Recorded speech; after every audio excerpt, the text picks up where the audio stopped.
Bienvenue à la formation sur la caméra à imagerie thermique modèle Évolution 6000 de MSA. Pour alléger le texte, nous utiliserons l'abréviation CIT pour caméra à imagerie thermique tout au long de cette formation.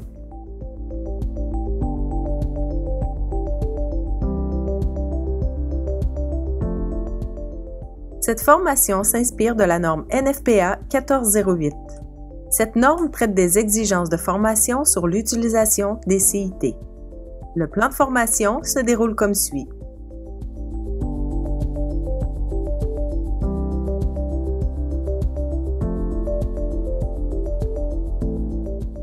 L'imagerie thermique consiste en un rayon infrarouge dont la longueur d'onde est supérieure à celle de la lumière naturelle. Elle permet de lire l'empreinte thermique d'une surface à travers une fumée trop opaque, rendant cette surface invisible à l'œil nu. Notre capacité à voir tient de la lumière qui se reflète sur l'objet que nous regardons.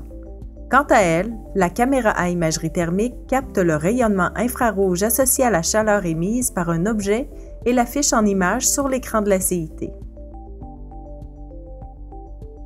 Les 4 principaux avantages de la CIT en intervention sont reconnaissance et recherche rapide des victimes lors des recherches primaires et secondaires, capacité à voir dans la fumée, localisation rapide du foyer d'incendie et repérer les signes de dégradation structurale.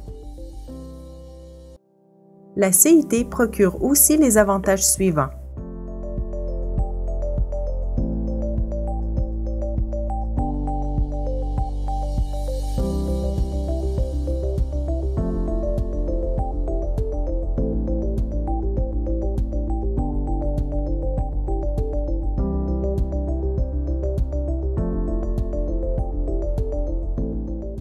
La caméra à évolution 6000 de MSA est conçue pour résister aux conditions rencontrées par un pompier dans la lutte contre les incendies, comme par exemple la chaleur, les flammes, les jets d'eau violents et les chocs fréquents.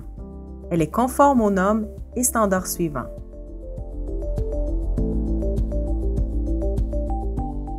Notez que la CIT ne peut pas être utilisée dans les contextes suivants. Elle ne peut pas capter d'images sous l'eau. Elle ne peut pas capter d'images au travers du verre, de l'eau ou de surfaces brillantes qui agissent comme un miroir, et les nuages sont aussi une limite à la CIT.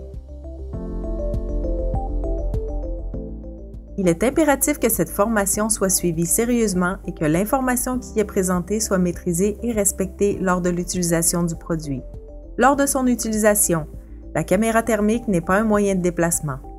Ne déviez jamais des pratiques de déplacement habituelles dans la lutte contre les incendies. L'exposition à des environnements extrêmement chauds pendant une période prolongée peut entraîner une dégradation ou une perte de l'image thermique. Évitez toute saturation de chaleur ou surexposition de l'équipement. Si vous constatez une dégradation de l'image thermique, sortez immédiatement l'équipement de l'environnement extrêmement chaud et laissez-le refroidir jusqu'à ce que l'image redevienne normale. Sinon, le système peut cesser de fonctionner. Ne retirez ni le couvercle, ni la protection du boîtier, ni le boîtier en lui-même de la caméra thermique. Ne pointez pas la caméra thermique vers le soleil.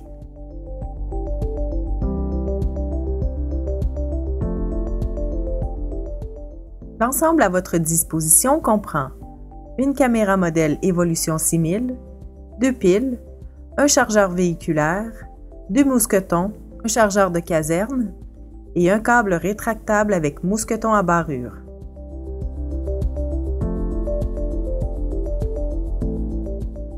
Cette partie de la formation vise à comprendre la conception de la caméra d'un point de vue physique et mécanique. La CIT est dotée d'une protection de caoutchouc souple de silicone ignifugeant contre les impacts sur tout le pourtour de la caméra. D'un compartiment de pile situé sur la prise manuelle principale qui limite l'effet de radiation de la chaleur sur l'autonomie de la pile. De 3 points d'attache permettant la fixation du mousqueton.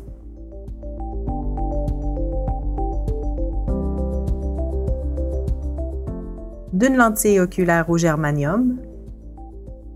De broches de charge pour le chargeur véhiculaire. D'un écran afficheur rétroéclairé à cristaux liquides de 3,5 pouces d'indicateurs voyants lumineux donnant de l'information utile sur la charge lorsqu'insérée dans le chargeur véhiculaire, le niveau d'autonomie restant de la pile en utilisation, le capteur optique, des boutons suivants, utilisation du zoom 2X ou 4X, choix des palettes de couleurs et mise en marche arrêt.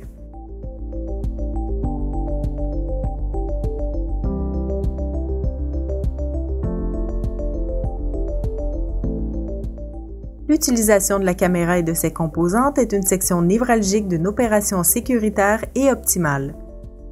Vous y apprendrez ce qui suit: méthode de vérification périodique et avant usage, fonctionnalité de la caméra thermique, changement de la pile et utilisation des chargeurs. Lors de chaque vérification périodique, vous devez tester visuellement la caméra en vous référant aux points suivants. Inspectez la caméra pour détecter des bris ou des manques de pièces sur la partie détachable de la caméra, tels que les vis, la lentille, le caoutchouc de protection et les joints de scellement. Vérifiez l'absence de fissures et d'autres dégâts sur l'écran. Vérifiez l'absence de saleté sur l'ensemble de la CIT due à des sollicitations mécaniques chimico-thermiques. Vérifiez que la pile est entièrement chargée. Vérifiez le boîtier de la pile et tester le fonctionnement de la CIT. Pour tester le fonctionnement de la CIT lors de la vérification périodique ou avant son utilisation, procédez comme suit. Maintenez enfoncé le bouton marche-arrêt. L'écran s'allume, l'image apparaît, la caméra thermique réalise un test automatique et les LED d'état sous l'écran s'allument. Pressez 2 secondes le bouton du zoom numérique afin d'activer les fonctionnalités zoom numérique et palette de couleurs. Vérifiez le fonctionnement de la caméra en la pointant vers un objet ou une personne jusqu'à ce que l'image thermique s'affiche à l'écran. La caméra est prête pour l'utilisation. Pour arrêter la caméra, continuez à appuyer sur le bouton marche-arrêt pendant 3 secondes jusqu'à ce que tous les indicateurs LED s'éteignent. La caméra doit être fixée à l'utilisateur à l'aide des points d'attache. Voici comment procéder. Tirez le point d'attache hors du corps de la caméra. Passez le mousqueton à barrure dans le point d'attache et barrez le mousqueton.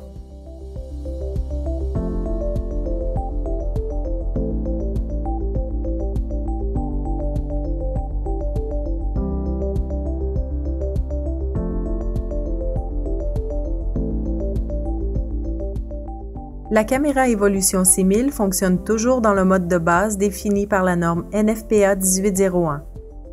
Il y a 7 voyants affichés dans le mode de base tel que démontré ici.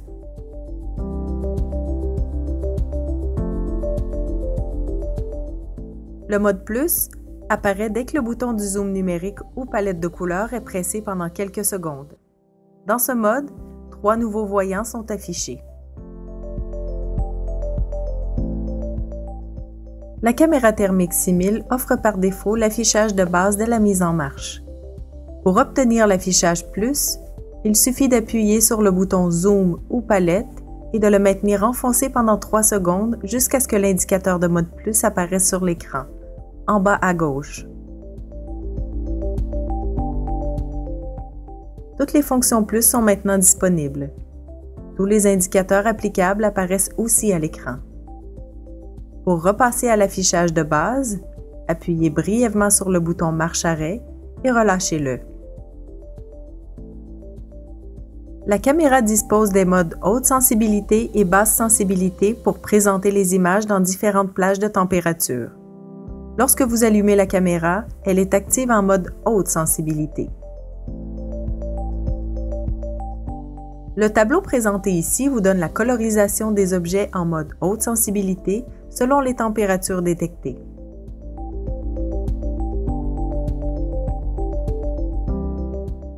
La caméra passe du mode haute sensibilité au mode basse sensibilité lorsque 32% des pixels affichent plus de 248 degrés Fahrenheit. En mode basse sensibilité, la gamme dynamique de la caméra s'accroît pour permettre à l'utilisateur de distinguer les objets et les personnes plus facilement dans les endroits avec des grands écarts de température. Lorsque la caméra bascule vers le mode basse sensibilité, un triangle vert apparaît dans le coin supérieur gauche de l'écran, un petit triangle vert au-dessus de la barre de référence de couleur, et l'échelle elle-même passe à une graduation de 0 à 1000 Fahrenheit. Le tableau présenté ici vous donne la colorisation des objets en mode basse sensibilité selon les températures détectées.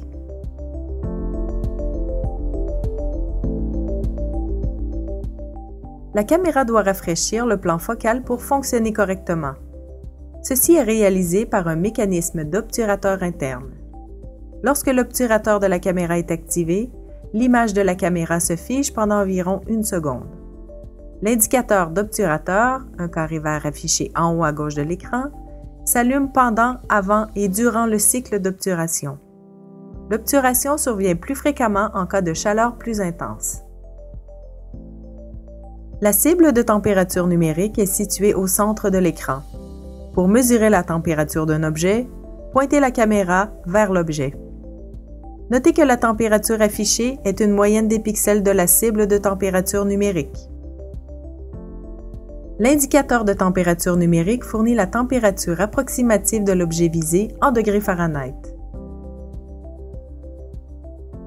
La barre de température utilise l'indicateur de température numérique pour représenter graphiquement la température approximative de l'objet. La barre de référence de couleur couvre des températures de 0 à 300 Fahrenheit en mode haute sensibilité et de 0 à 1000 Fahrenheit en mode basse sensibilité.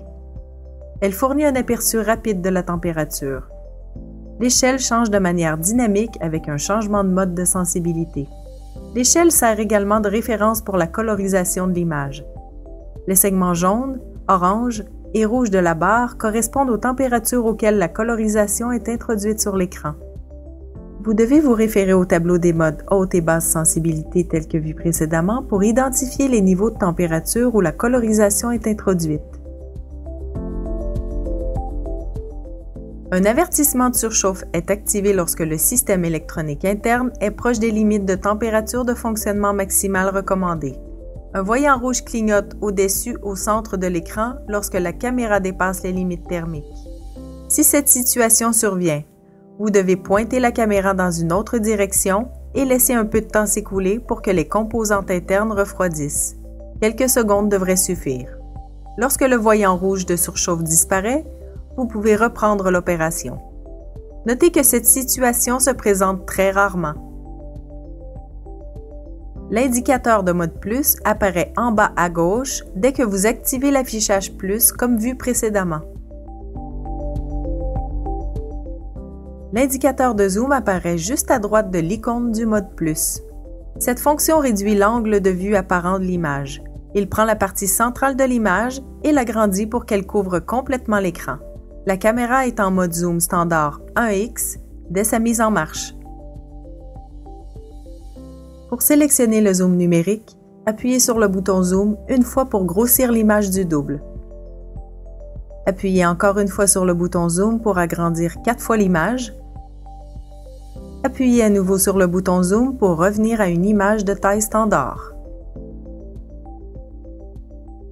En activant manuellement le zoom numérique 2x ou 4x, vous pourrez faire basculer la caméra en mode basse sensibilité pour mieux analyser la scène tout en demeurant à une distance sécuritaire. La combinaison du zoom jumelé à un objet visé dont la température est de 248 Fahrenheit ou plus fera basculer la caméra en mode basse sensibilité dès que la pixelisation de l'écran atteindra 32%. L'indicateur de palette de couleurs apparaît à la droite du zoom. Il y a 6 choix possibles. Chaque choix réfère à des opérations autant reliées au combat incendie qu'au sauvetage spécialisé.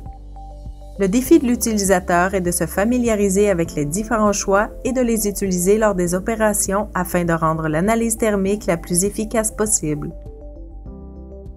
En pressant le bouton de droite, vous passez d'une palette à l'autre. Voici les 6 palettes de couleurs en mode haute sensibilité. Notez que la barre de référence de couleur de droite à l'écran est visible uniquement pour la palette White Hot. Passons maintenant en revue les particularités de chaque palette afin de comprendre la lecture de chacune. White Hot est le mode par défaut dès l'ouverture de la caméra. C'est la palette de couleurs fondamentale prévue dans la norme NFPA 1801. Les objets sont représentés en tons de gris et les couleurs jaune, orange et rouge s'ajoutent au fur et à mesure que la température augmente. Dans l'affichage Black Hot, les couleurs sont inversées. Les objets sont représentés en tons de gris et les couleurs jaune, orange et rouge sont ajoutées au fur et à mesure que la température augmente. F1 est un affichage couleur basé sur la palette White Hot. L'image la plus chaude apparaît automatiquement en rouge, alors que les images les plus froides sont bleutées. Aucune autre couleur n'est attribuée à l'image.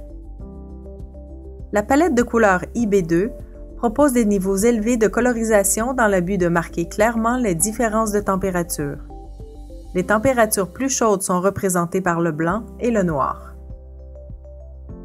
L'affichage Rain propose une image en degrés de couleur de la température la plus froide à la température la plus chaude qui est représentée par le blanc et le noir. À des températures plus basses, l'image reste multicolore, offrant des niveaux très élevés de colorisation pour l'ensemble des différences de basse température. Et pour terminer, l'affichage SR est fondé sur la palette White Hot, fournissant un niveau de détail plus élevé en présence de température ambiante. L'indicateur de l'état de la pile insérée dans la caméra s'affiche sur le panneau avant de la caméra. La capacité restante de la pile est indiquée par 4 segments de pile égaux. Notez que si le segment rouge clignote 3 fois à l'allumage, la pile sera trop faible pour utiliser la caméra et cette dernière s'éteindra. La caméra 6000 fonctionne avec un seul bloc pile au lithium-ion. La durée de fonctionnement d'une pile dans des conditions de température ambiante est de 4 heures.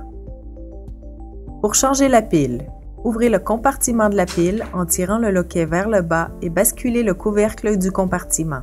Retirez la pile, placez la nouvelle pile dans le compartiment en veillant à orienter les broches de contact vers le fond du compartiment selon la forme de la pile. Poussez la pile, fermez et verrouillez le compartiment.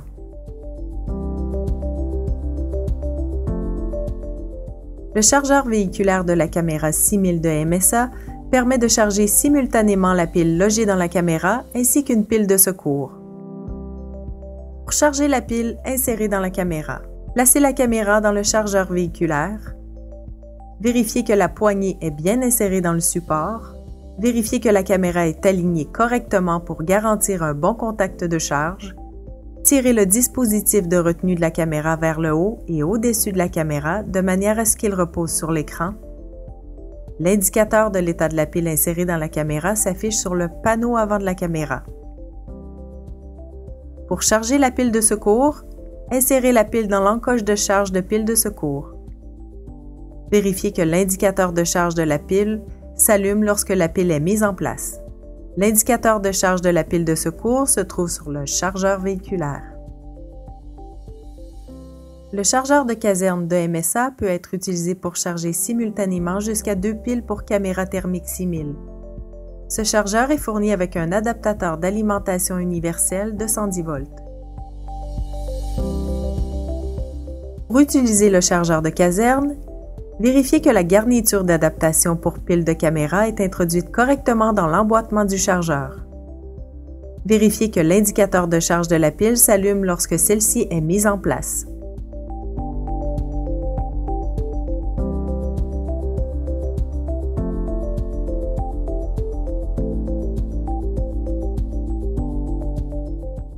La CIT doit être contrôlée et entretenue après chaque utilisation comme suit. Avec un chiffon doux non pelucheux, imbibé d'un mélange d'eau tiède et d'un produit nettoyant doux, nettoyez soigneusement toutes les surfaces extérieures telles que le boîtier de la caméra, les poignées, l'objectif, l'écran et le système d'attache.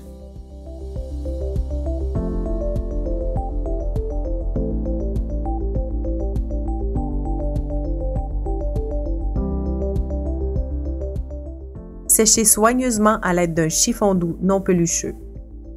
Évitez de rayer l'écran. Tous les interrupteurs, boutons, verrouillage du compartiment de la pile doivent être inspectés pour détecter la présence de saleté et nettoyés à l'aide d'un chiffon doux non pelucheux et frottés au besoin.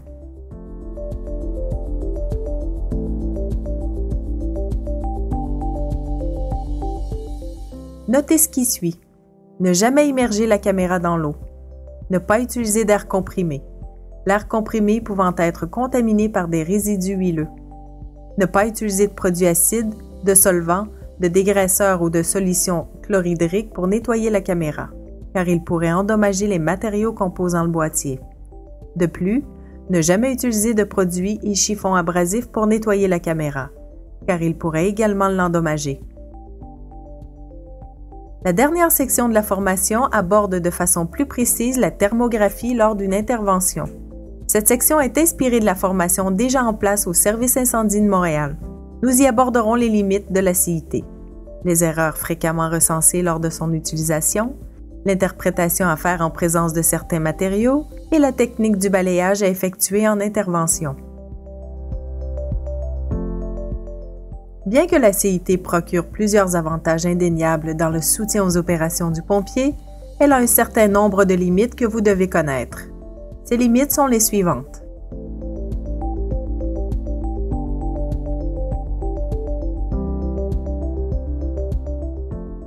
Mise en garde.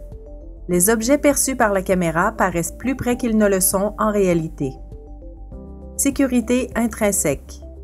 Ne pas ouvrir le compartiment de la pile à l'intérieur d'une zone avec possibilité de gaz explosif ou avec lecture de pourcentage LIE, limite inférieure d'explosivité. Voici ce que la NIOSH dit concernant l'utilisation de la CIT.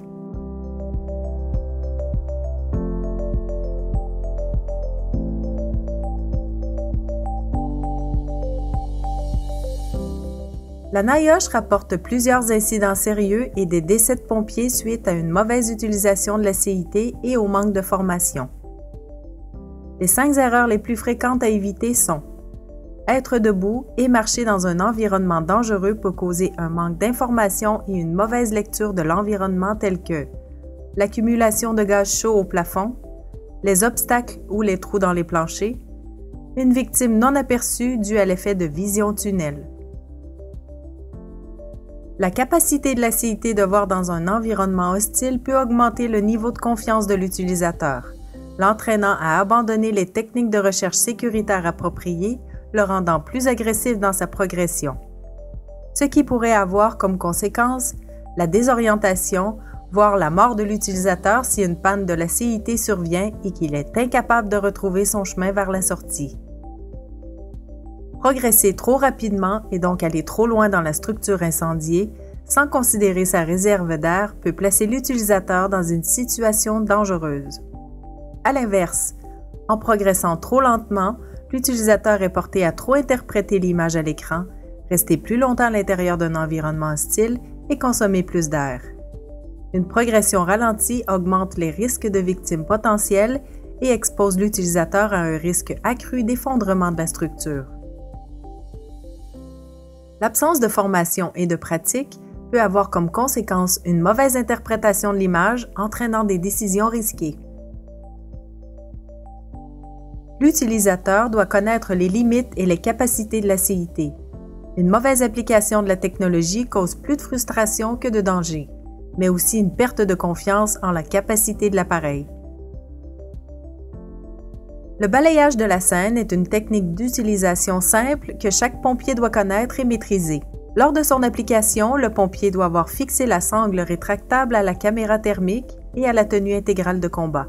La technique consiste à balayer la scène à différents niveaux de hauteur, de haut en bas, mais toujours en balayant de gauche à droite ou de droite à gauche par une rotation d'épaule à épaule.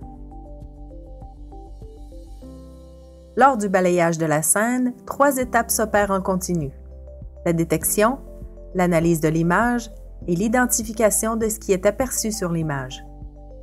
Comme vu précédemment, le modèle CIT 6000 de MSA permet d'intégrer à tout moment dans les étapes de balayage les palettes de couleurs, le zoom et les modes de sensibilité.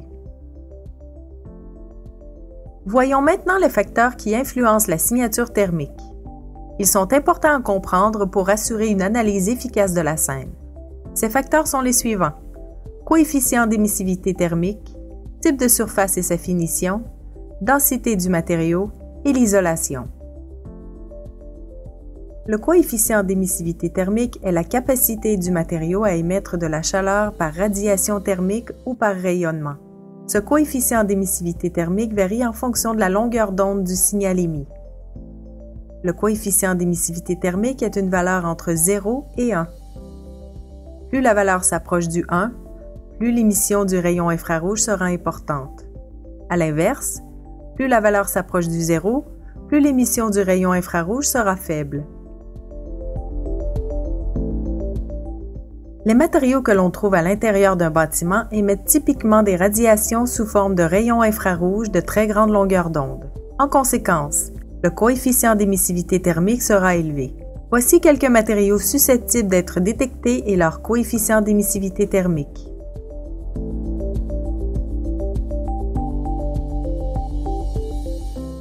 Un matériau dont la surface est chaude ne sera pas nécessairement vu par l'infrarouge.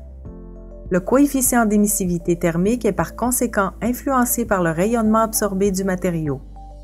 De plus, l'effet miroir d'une surface aura par conséquence de limiter la lecture thermique, voire de l'empêcher. Les revêtements d'acier ont un coefficient d'émissivité thermique qui varie selon leur fini. En conséquence, la détection infrarouge sera de faible à élevée selon le fini du revêtement et les mesures de température seront plus ou moins précises. On retrouve ce revêtement dans les bâtiments de type industriel, entrepôt et agricole. La signature thermique d'une surface sera influencée par ce qui est appelé les cavités rayonnantes. Les cavités rayonnantes sont les éléments de la structure tels que les trous, les têtes de vis, les fissures, etc. Ces cavités ont un coefficient d'émissivité thermique accru par rapport à la surface, les ondes infrarouges étant davantage réfléchies. Pour capter une image infrarouge sur une surface réfléchissante dont le coefficient d'émissivité est faible, 4 techniques simples sont possibles. Il s'agit de viser les endroits où le coefficient d'émissivité thermique sera accru et permettra une lecture thermique plus précise. La première est de repérer sur la surface une partie oxydée du matériau. La deuxième est d'identifier les jointillements sur le matériau, comme les cavités rayonnantes. La troisième consiste à appliquer sur la surface du matériau un ruban gommé. La quatrième vise à créer dans le matériau une légère perforation. Une surface réfléchissante à l'œil nu l'est aussi pour l'infrarouge. Lorsque vous effectuez une recherche primaire dans une position agenouillée, la réflexion d'un objet ou d'une source de chaleur peut être réfléchie sur un sol au fini lustré ou mouillé dû à l'angle de vue avec le plancher. Plus l'angle de vue augmente, plus la réflexion va s'estomper. Un angle de 30 degrés et moins est particulièrement névralgique à ce niveau. L'isolation a une influence sur la lecture thermique des matériaux. Un isolant thermique ou acoustique constitue une résistance au transfert de chaleur. L'isolation devient donc un facteur à considérer dans l'analyse et l'interprétation thermographique. Les membranes par vapeur peuvent aussi nuire à la recherche de points chauds intramuraux et au déblai. Avec les membranes par vapeur, la détection des points chauds doit se faire du côté opposé à la membrane, car les ondes infrarouges sont réfléchies par ce type de matériau. Pour le pompier, différencier un mur isolé d'un mur non isolé a une incidence sur la recherche intérieure dans un bâtiment. L'eau et la neige, étant opaques à l'infrarouge, peuvent masquer les ondes de chaleur. La lecture thermique sera affectée sur une surface plate, comme un toit, dès qu'il y a présence de liquide.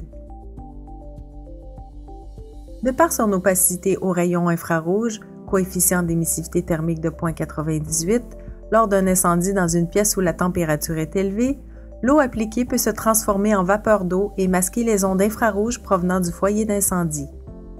Il est important d'apporter une attention particulière à la forme du jet d'eau pour éviter un effet rideau et de favoriser une lecture plus précise de la caméra. Pour s'assurer que tous les occupants sont sauvés ou placés en lieu sûr, les pompiers doivent effectuer des recherches à l'intérieur des bâtiments impliqués. Il existe 2 types de recherches reconnus pour localiser les occupants: la recherche primaire et la recherche secondaire. La recherche primaire consiste en l'inspection rapide du bâtiment pour s'assurer de l'évacuation complète des lieux pendant l'extinction. Les premières équipes d'attaque en progression vers le foyer d'incendie vérifient le long des murs, derrière les portes, sous les fenêtres, etc., tout en avançant dans le bâtiment et en procédant à l'extinction. D'autres équipes peuvent être affectées à l'évacuation d'une partie du bâtiment ou d'un étage en fumée. Le processus pour faire la recherche dans un bâtiment à étage est le suivant. Il faut inspecter l'étage de l'incendie, l'étage au-dessus de l'incendie et le dernier étage et redescendre.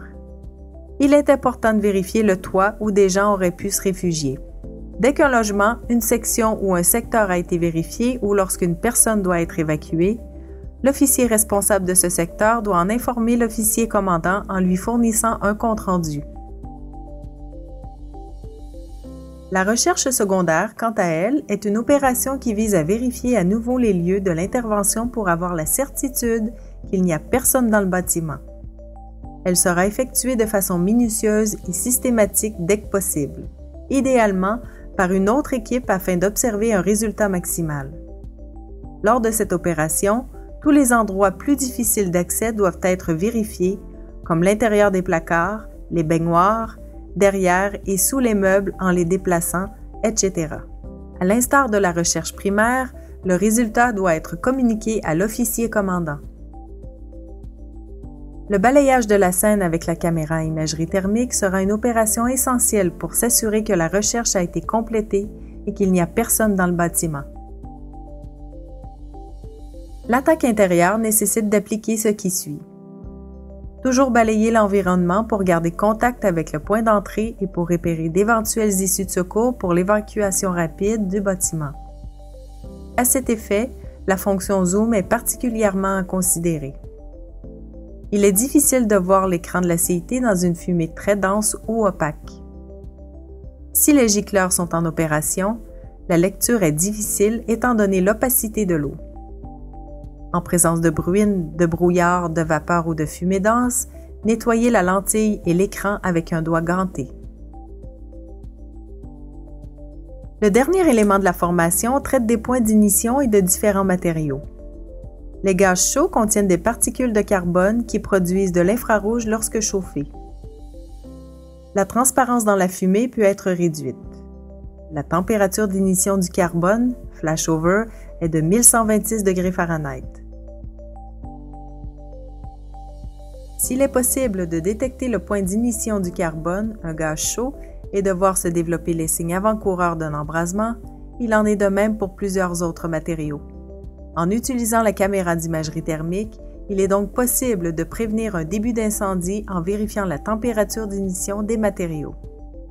Voici quelques exemples du point d'ignition des matériaux courants.